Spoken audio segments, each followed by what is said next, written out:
आज नहीं 10 साल के बाद, 15 साल के बाद, 20 साल के बाद आपकी हैसियत हो जाएगी।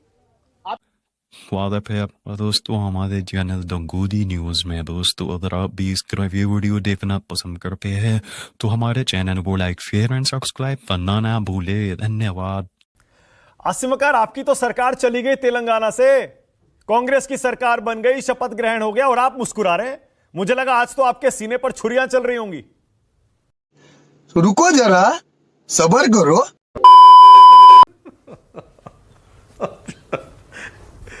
देखिए, सबसे पहली बात तो मैं ये सोच रहा था कि भारतीय जनता पार्टी चाहे अभी बनाए हो चाहे एक हफ्ते के बाद बनाए, वो बनाएंगे किसी बीजेपी के नेता और आरएसएस के नेता को ही मुख्यमंत्री।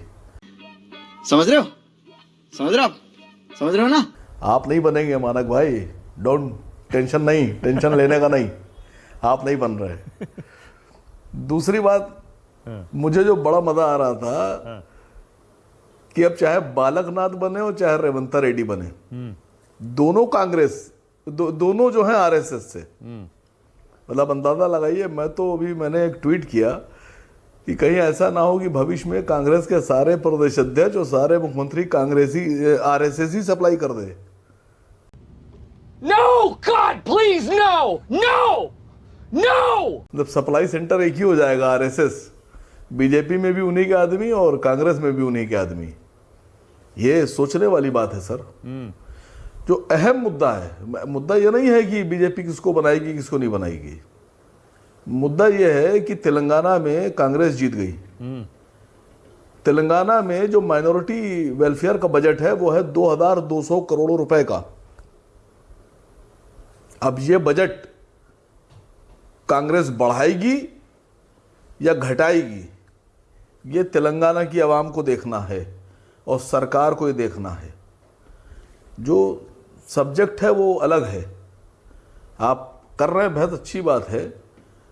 मेरा मानना यह है कि हिंदी भाषी प्रदेश जहां बीजेपी और कांग्रेस की डायरेक्ट टक्कर है वहां कांग्रेस फेल हो गई, और जो गैर हिंदी भाषी प्रदेश है, जो हिंदी हार्टलैंड नहीं है, वहां कांग्रेस को जनता ने सपोर्ट कर दिया और जनता ने बीजेपी को नकार दिया। अभी मैं सवाल पूछ लूं आशुतोष साहब से, 4 स्टेट तेलंगाना, छत्तीसगढ़, मध्य प्रदेश और राजस्थान, और 4 स्टेट में कांग्रेस के पास सिर्फ 7 मुसलमान विधायक। 230 वाले मध्य प्रदेश में आपके पास सिर्फ 2 विधायक, आपने 2 ही टिकट दिए। A few minutes later. MIM मुसलमानों की पॉलिटिक्स करती है, लेकिन कौन से मुसलमानों की पॉलिटिक्स करती है?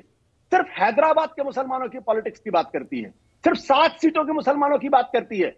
अगर आप मुसलमानों की राजनीति करना चाहते हैं तो इस देश के अंदर कम से कम पूरे तेलंगाना में खड़े होइए। आप बड़े पत्रकार हैं, मैं आपसे सवाल पूछना चाह रहा था। खड़े होइए, बीआरएस को चैलेंज करिए, कांग्रेस को चैलेंज करिए 119 सीट में। आज नहीं 10 साल के बाद, 15 साल के बाद, 20 साल के बाद आपकी हैसियत हो जाएगी, आपकी हैसियत हो जाएगी। लेकिन आप 7 सीट से बाहर नहीं निकलना चाहते, ये कौन सी मजबूरी, ये कौन सी पॉलिटिक्स है?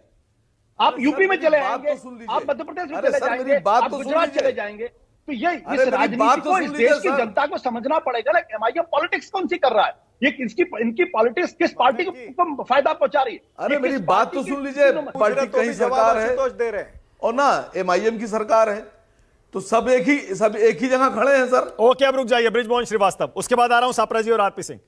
बृजमोहन जी, 3 राज्यों में बीजेपी की सरकार, 1 राज्य में कांग्रेस की सरकार।